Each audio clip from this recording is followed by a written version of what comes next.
പാകിസ്ഥാൻ ചാരസംഘടനയായ ISIയും പാക് സൈന്യവും പാകിസ്ഥാൻ കേന്ദ്രീകരിച്ച് പ്രവർത്തിക്കുന്ന ഭീകര സംഘടനകളും ചേർന്ന് ആസൂത്രണം ചെയ്ത ഒരു രഹസ്യ നീക്കം അതിസമർത്ഥമായി ഇന്ത്യൻ ഇൻ്റലിജൻസ് ചോർത്തി. നമുക്കറിയാം, ഇന്ത്യൻ ഇൻ്റലിജൻസ് എക്കാലവും മികച്ച പ്രവർത്തനം, പ്രത്യേകിച്ചും കഴിഞ്ഞ ഒരു പതിറ്റാണ്ടായിട്ട്, കഴിഞ്ഞ 10 വർഷമായിട്ട് ഏറ്റവും മികച്ച പ്രവർത്തനം കാഴ്ചവെച്ചുകൊണ്ടിരിക്കുന്ന ഒരു ഇൻ്റലിജൻസ് സംവിധാനമാണ് നമ്മുടെ രാജ്യത്തിനുള്ളത്. 1000 പരിശ്രമങ്ങൾ നടക്കുമ്പോൾ 1ഓ 2ഓ മാത്രമാണ് ശത്രുക്കൾക്ക് വിജയിക്കാൻ കഴിയുന്നത്. ബാക്കി എല്ലായിടത്തും അവരെ പരാജയപ്പെടുത്താൻ നമ്മൾക്ക്, നമ്മുടെ പ്രതിരോധ സംവിധാനത്തിന്, നമ്മുടെ സൈന്യത്തിന് ഒക്കെ കഴിയുന്നു. അതിൻ്റെ കാരണം സുശക്തമായ ഇൻ്റലിജൻസ് സംവിധാനമാണ്. ഇതാ നമ്മുടെ രഹസ്യാന്വേഷണ വിഭാഗം മറ്റൊരു മുന്നറിയിപ്പ് നൽകിയിരിക്കുന്നു. മറ്റൊന്നുമല്ല, വളരെ കൃത്യമായി അതിൻ്റെ ബ്ലൂ പ്രിൻ്റ് അടക്കമാണ് രഹസ്യാന്വേഷണ വിഭാഗം ചോർത്തിയെടുത്തിരിക്കുന്നത്. മറ്റൊന്നുമല്ല, 2008 നവംബർ 26 മുംബൈ നഗരത്തെ വിറപ്പിച്ച ഭീകരാക്രമണം നമുക്കറിയാം. പാക് ചാരസംഘടനയും അവരുടെ പിണിയാളുകളായ ലഷ്കർ ഇ തോയ്ബയും ജെയ്ഷെ മുഹമ്മദും ഒക്കെ ചേർന്ന് മുംബൈയെ കുരുതിക്കളമാക്കി. മുംബൈയിൽ ചോരച്ചാലുകൾ തീർത്തു. ആ ഒരു നടുക്കവും ഞെട്ടലും ഭീതിയും ഒക്കെ എന്തുമാത്രം നമ്മെ തളർത്തി എന്ന് നമുക്കറിയാം. അവിടെ നിന്നാണ് നാം പിടിച്ചു കയറി ഇങ്ങോട്ടേക്ക് കുതിച്ചെത്തിയത്. ഇന്ത്യയുടെ സാമ്പത്തിക തലസ്ഥാനത്തിനാണ് അവർ ബോംബ് വെച്ചത് എന്ന് ഇന്ന് നമുക്കറിയാം. ഇന്നിപ്പോൾ ഇതാ അതുപോലെ ഈ 26/11 2008 വർഷത്തിൽ മുംബൈ ഭീകരാക്രമണം നടത്തിയതുപോലെ മറ്റൊരു വലിയ ആക്രമണത്തിന് പദ്ധതിയിട്ടിരിക്കുകയാണ് പാകിസ്ഥാൻ. നമുക്കറിയാം, പാകിസ്ഥാൻ കേന്ദ്രീകരിച്ച് പ്രവർത്തിക്കുന്ന ഭീകര സംഘടനകൾ ലഷ്കർ ഇ തോയ്ബയും ജെയ്ഷെ മുഹമ്മദും അതുപോലെ തന്നെ ഈ പറഞ്ഞതുപോലെ ദ റെസിസ്റ്റൻസ് ഫ്രണ്ട് TRF എന്ന് പറയുന്ന പുതിയ സംഘടനയും ഒക്കെ നമുക്ക് അറിയാവുന്നതാണ്. എന്നാൽ ഇതിൽ നിന്നൊക്കെ വ്യത്യസ്തമായി ജലത്തിലൂടെ, കടലിലൂടെ വന്ന് നമ്മുടെ തീരദേശ പട്ടണങ്ങളെ ആക്രമിക്കാൻ കഴിയുന്ന ഒരു ഭീകര സംഘടനയ്ക്ക് പാകിസ്ഥാൻ രൂപം കൊടുത്തിരിക്കുകയാണ്. ആ ഭീകര സംഘടന, അതിൻ്റെ പരിശീലനം ഏതാണ്ട് 135 പേരെയാണ് പരിശീലിപ്പിച്ചു കൊണ്ടിരിക്കുന്നത്. ഇതിൻ്റെ വിശദാംശങ്ങൾ നമ്മുടെ രഹസ്യാന്വേഷണ വിഭാഗം ചോർത്തിയെടുത്തു എന്നുള്ളതാണ് നമ്മുടെ നേട്ടം. ഈ പറയുന്ന 26/11 പോലുള്ള ആക്രമണത്തിന് പദ്ധതിയിട്ടിരിക്കുന്നത് പാകിസ്ഥാനിലെ പാകിസ്ഥാൻ മർക്കസി മുസ്ലിം ലീഗ് PMML എന്ന ഒരു ഭീകര സംഘടനയുമായിട്ട് ചേർന്നാണ്. ഇവർ ഭീകര സംഘടനയായിട്ട് ഇതുവരെ പ്രഖ്യാപിക്കപ്പെട്ടിട്ടില്ല. ഇതൊരു പുതിയ സംഘടനയാണ്. ഇവരാണ് ലഷ്കർ ഭീകരരെ ഇപ്പോൾ പരിശീലിപ്പിക്കുന്നത്. ഇവർ പ്രധാനമായിട്ടും പരിശീലിപ്പിക്കുന്നത് ജലത്തിലൂടെ സഞ്ചരിച്ചെത്തി വെള്ളത്തിലൂടെ കടന്നു വന്ന് ശത്രുക്കളെ ആക്രമിക്കുക, നമ്മളെ ആക്രമിക്കുക എന്നുള്ളതാണ്. ഇതിന് നേതൃത്വം കൊടുക്കുന്നത് ലഷ്കറിൻ്റെ നേതാവാണ് ഹാരിസ് ദർ എന്ന് പറയുന്ന ഒരു വ്യക്തിക്കാണ്, ഒരു ഭീകരനാണ് ഈ പുതിയ സംഘടനയുടെ ചുമതല. ഇതൊരു പുതിയ സംഘടന എന്ന് തന്നെ പറയണം. പാകിസ്ഥാൻ മർക്കസി മുസ്ലിം ലീഗ്. ഇവരെക്കുറിച്ച് ആദ്യമായിട്ടൊരു സൂചന ലഭിക്കുന്നത് ഈ പാകിസ്ഥാൻ്റെ ലഷ്കർ ഇ തോയ്ബയുടെ ഡെപ്യൂട്ടി ചീഫ് സൈഫുള്ള ഖാലിദ് കസൂരി, ഇയാൾ മുരിദ്കയിൽ ഒരു പ്രസംഗം നടത്തിയിരുന്നു. ആ പ്രസംഗത്തിൽ നിന്നാണ്, അതിൻ്റെ വരികൾക്കിടയിൽ നിന്നാണ് നമ്മുടെ രഹസ്യാന്വേഷണ വിഭാഗം ഈ വിവരം ആദ്യമായിട്ട് ചോർത്തിയെടുക്കുന്നത്. അവിടെ അവർക്ക് ആ പ്രസംഗം വിലയിരുത്തിയപ്പോൾ തോന്നിയ ഒരു സംശയമാണ് വിശദമായ അന്വേഷണത്തിന് അവരെ പ്രേരിപ്പിച്ചത്. നമ്മുടെ ഇന്ത്യൻ ഇൻ്റലിജൻസ് അതീവ രഹസ്യമായി നുഴഞ്ഞു കയറി ഈ വിവരങ്ങളൊക്കെ സൈബർ മേഖലയിലും മറ്റുമൊക്കെ നുഴഞ്ഞു കയറി ഇതിൻ്റെ വിവരങ്ങൾ ഒപ്പിയെടുത്തു, കവർന്നെടുത്തു എന്ന് പറയുന്നതാകും ശരി. നമ്മുടെ രാജ്യത്തെ 140 കോടി മനുഷ്യരുടെ സുരക്ഷിതത്വം അവരുടെ കൈകളിലാണല്ലോ.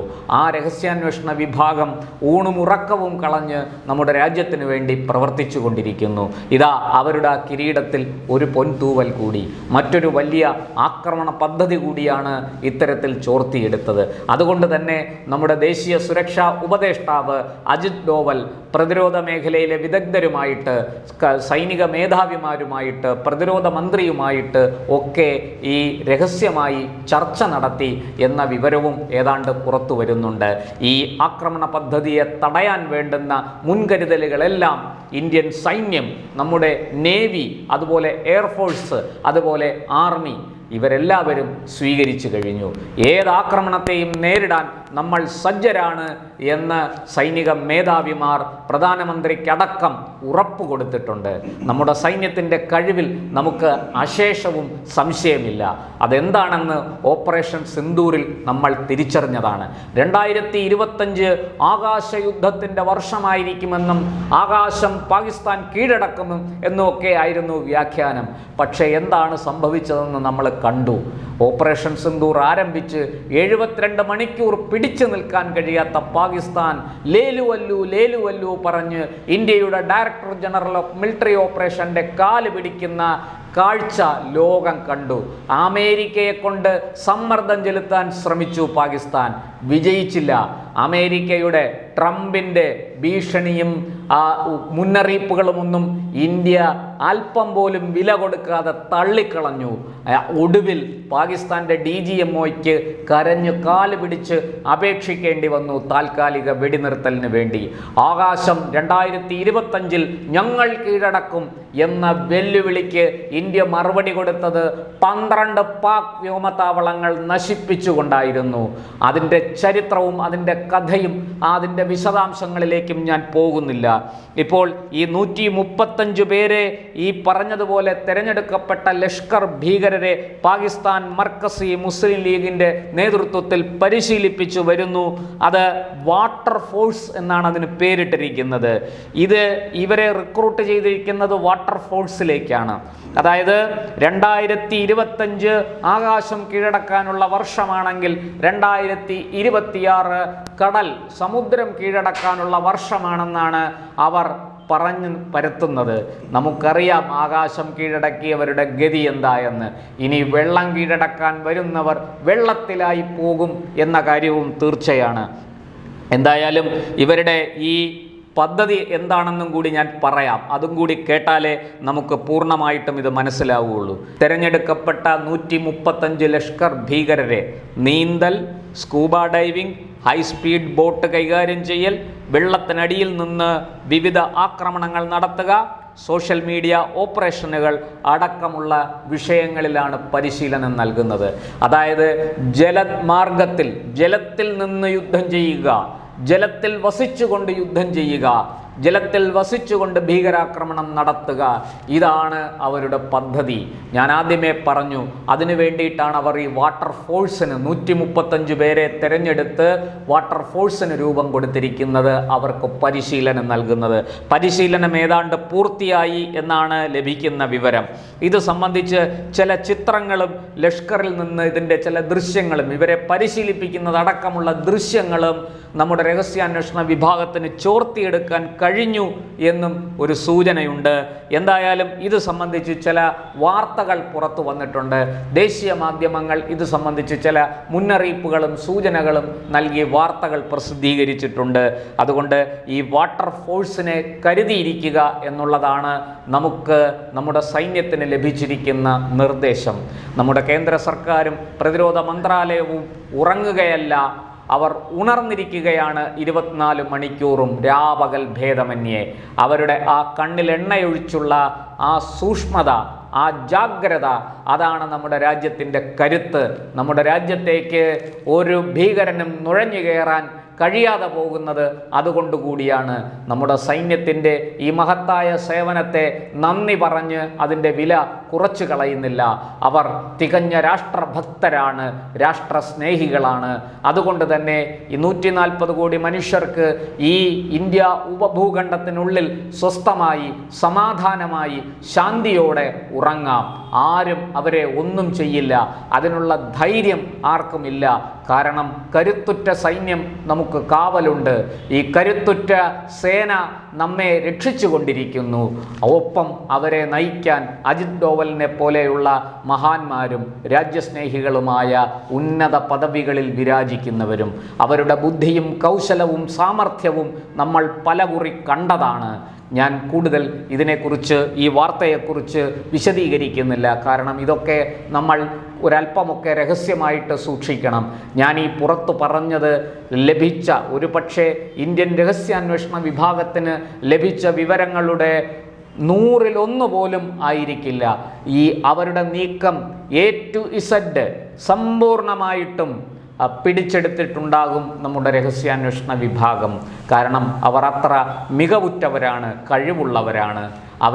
അവരുടെ കണ്ണു വെട്ടിക്കാൻ പാക് ചാരസംഘടനയ്ക്ക് കഴിയില്ല. അമേരിക്കയുടെ കണ്ണു വെട്ടിച്ചവരാണ് നമ്മൾ.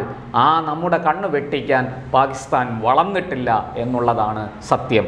എന്തായാലും വാട്ടർ ഫോഴ്സ് രൂപീകരിച്ച് ജലമാർഗത്തിലൂടെ വന്ന്, കടൽ മാർഗത്തിലൂടെ വന്ന് ഇന്ത്യൻ പട്ടണങ്ങളെ ആക്രമിക്കാൻ പാകിസ്ഥാൻ ശ്രമിക്കുന്നുണ്ടെന്നുള്ളത് ഒരു സത്യമാണ്.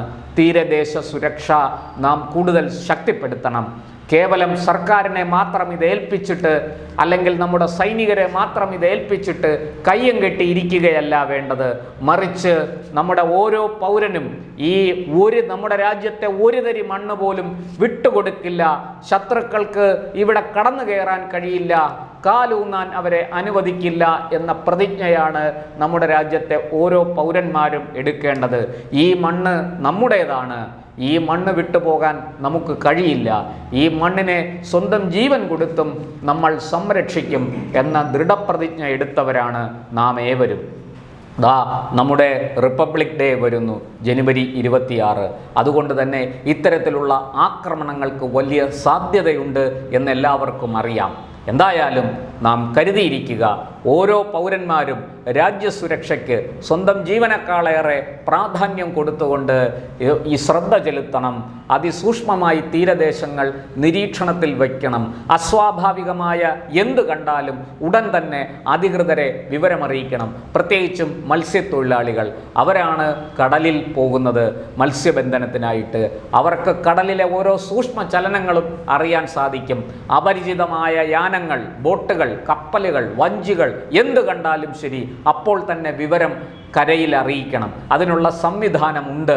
അവരെ നമ്മുടെ തീരദേശ പോലീസും മറൈൻ എൻഫോഴ്സ്മെൻറ്റും ഒക്കെ ചേർന്ന്, അവരോടൊപ്പം ചേർന്ന് നിരവധി കാര്യങ്ങൾ ചെയ്യുന്നുണ്ടെന്ന് നമുക്ക് എല്ലാവർക്കും അറിയാം. അത് കൂടുതൽ ശക്തിപ്പെടുത്തുക, കരുത്തുറ്റതാക്കുക. ഏതാക്രമണത്തെയും ഒടിച്ചു മടക്കി കളയാനുള്ള ശേഷി നമ്മുടെ രാജ്യത്തിനുണ്ട് എന്ന സത്യം ഒരിക്കൽ കൂടി നമ്മൾ ലോകത്തിന് കാണിച്ചു കൊടുക്കുക എന്നുള്ളതാണ് ഇവിടെ കരണീയമായിട്ടുള്ളത്.